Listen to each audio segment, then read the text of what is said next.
Hello, I'm Kate, and in this video we're going to be working on graph skills. It's said that a picture is worth 1,000 words. Well, how about a graph? As a scientist, I love them. They make your data so much clearer and they open up the door to further data analysis. If I'm making up data for a question, of course, then I always plot the data on the graph to check that I have the pattern that I want, not that I am advocating you ever making up your data. Let's talk about the importance of graphs. It's really important to remember that if you have a table of data, it can be represented so much better visually as a graph. It's the logical next step. However, you do need to know which type of graph is appropriate for your data. Some of the most common types that we're going to be looking at today include bar charts, line graphs and scatter graphs. We're going to have a focus on scatter graphs, having taken a quick look at the other two first. I want you to take a minute to decide which type of graph would be most appropriate for each of these sets of data, and there is a correct answer. Pause now.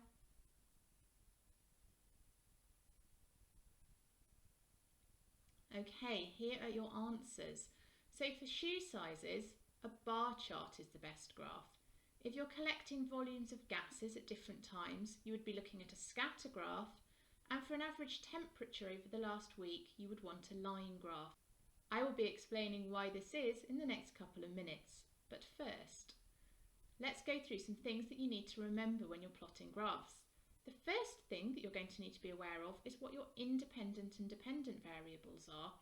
I would like you to take a minute to see if you can come up with a definition. What's an independent variable? What's a dependent variable? And which axis should you plot them on your graph? Which goes on the X, which goes on the Y? Pause now.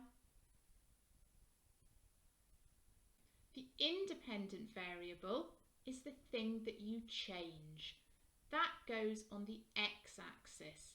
The dependent variable is the thing that you measure, and that goes on the y-axis. I like to remember it as the dependent variable depends on what changes you make to your independent variable. You need to think about salt to help you remember to put all the right things on your graphs. So S stands for scale, and this is really crucial. You need a linear scale. You should choose a scale that is easy to use. There's nothing worse than a scale that you can't interpret. So go up in easy numbers. So go up 5s, 10s, 20s, 50s, 100s. You don't want to be going up in 4s or 3s, because then when you're trying to work out what each little square is worth, it just becomes a nightmare.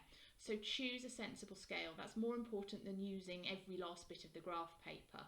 Although having said that, your points need to cover at least half the graph paper, and that's your points, not just the axes.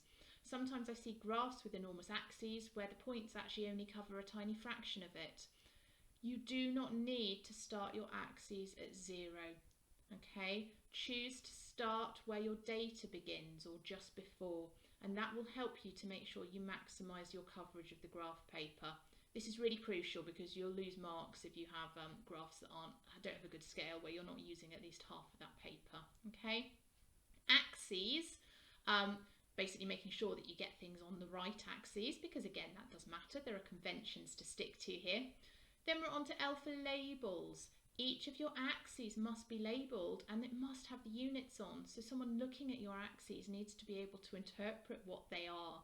And finally, you need a title to describe what the graph is showing, and we normally start this with graph to show. Use your axis labels to help you write that. They tell you what your graph is showing. Let's begin with bar charts then, having a bit more of a look at each of these. So bar charts are when you have discrete data as opposed to continuous data. Discrete data is data that can only have fixed values rather than it taking any possible value. So shoe sizes are discrete. Note that these do not have to be whole values. You can have half shoe sizes, so 5.5, but they are fixed values. You could be 5, 5.5 or 6. You can't be 5.75. We don't work like that for shoe sizes. So here is an example of a bar chart. You're plotting your shoe size along the bottom and your number of pupils up the side. You have gaps between the bars in a bar graph. Histograms are similar to bar charts, but we tend to use them when you can plot a data range, okay? So they're used for continuous data, and we don't have gaps between the bars in a histogram. They are slightly more complicated. Line graphs are used to show trends when your data is connected. So typically when you're collecting something over consecutive days, for instance, or years. We don't tend to use them very often in the sciences, except sometimes in biology. It would be appropriate to have a line graph for a daily trend in temperature. So let's say you were showing your average daily temperature, you would plot your points and you would join them up with straight lines between each of them. Generally though, we don't do this. The most commonly used type of graph is a scatter graph, and this shows the relationship between two variables, and they're really crucial for letting you see patterns in the data that you've got. So here is a graph, okay, a scatter graph, and it's showing the volume of gas produced against time. You would have chosen which times to measure, okay, so that is the independent variable. The volume of gas is dependent on those times that you've chosen, so that's going up the side here, okay?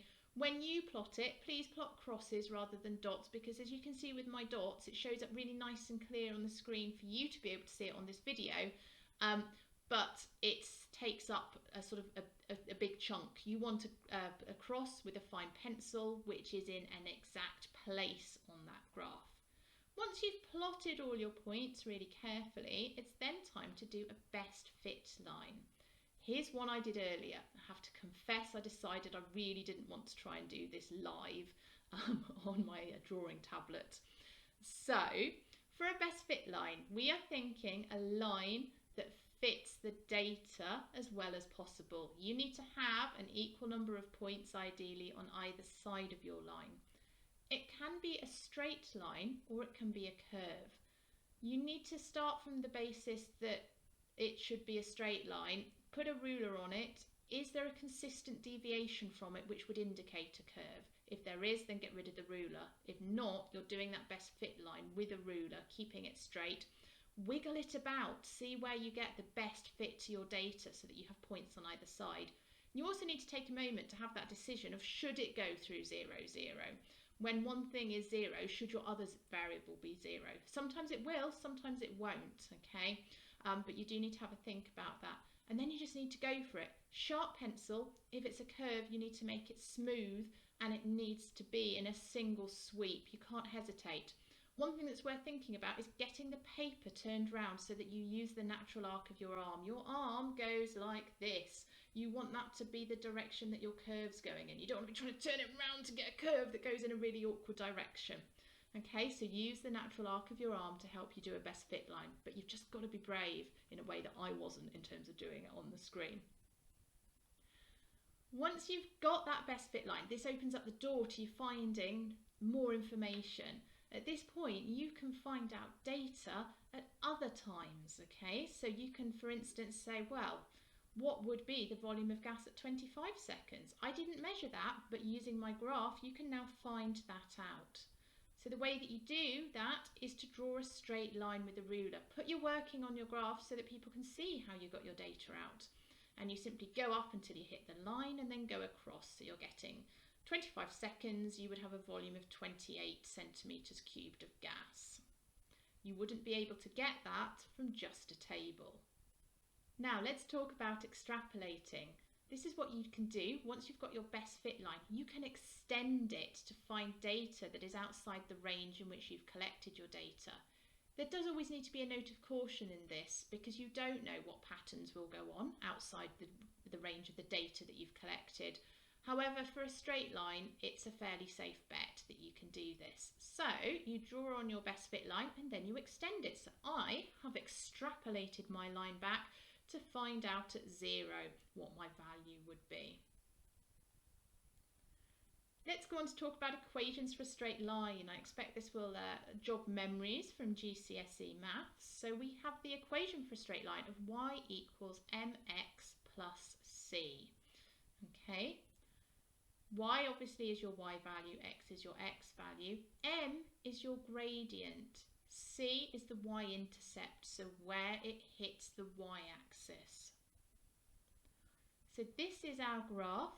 In order to find the gradient, you need to do a triangle. You need to make your triangle as big as possible. I sometimes see people doing tiny little triangles. This is not a good idea. You're going to have a huge uncertainty in the gradient if you do that, and it's likely to be outside the acceptable value. So maximize the size of your gradients so that the uncertainty is less significant. And then you need to do the change in y. So taking your readings across, that would be about 78. This is about 12. So your change in y is 66. And then your change in x. Okay, this has gone to 0, which makes it easier, so I can just read off 67 here. Once I have my change in y and my change in x, I can calculate the gradient. The gradient is the change in y divided by the change in x. So 66 over 67, which gives me 0.99 to two significant figures like my data for my gradient. I could then do my equation for a straight line. So y equals 0.99 x plus the y-intercept, which is about 12. That then means that if I take any value for x, without looking at my graph, I can put the x value in, do the equation, so times it by 0.99, add on 12, and I'll know what my y value is. It's worth pointing out that gradients can be positive or negative. So a positive gradient looks like this, with the slope in this direction, whereas this is what a negative gradient would look like. Y-intercepts can also be positive or negative. So let's go on to think about gradients for curved graphs, and this is something that sometimes fills people with dread. Okay, there is not a constant gradient if it is a curve, so you have to decide what point at which you want to find the gradient. And to do this, you have to draw a tangent to your line. Let's talk about what a tangent is, because people sometimes think this is something really terrifying. Oh, I've got to draw a tangent. Well, what you're doing is you're identifying the point at which you want to find the gradient. Okay, so I'm going to try and find the gradient here. You take your ruler and you put it so that the ruler just touches the line at that point, at that time where you want that gradient. And then you need to wiggle your ruler about so that it matches the gradient of the line at that precise point. And it won't be absolutely perfect, but you need to try and get the best fit that you can so that it's just touching that line and it looks like the slope of the ruler is the same as the slope of the line. And then draw a nice big long line, okay? Again, you want to make your tangent, this is your tangent, as big as it can be. Once you've drawn the tangent, you've now got a straight line, and it's simply a case of finding the gradient of the straight line. So again, you're doing your change in y divided by your change in x. So once you've got that, you can do change in y divided by change in x, which would give you a value of 1.0 for the gradient at this point. You can see on my curve that the gradient at the start would be higher, and the gradient later on, when it goes flat, would fall to 0. That is your quick refresher course on graphs. If you're at all rusty on that, do have a go at the consolidation exercises where you'll get a chance to do things like having a go at drawing a tangent and finding your gradients. Thanks for working with me today. Bye.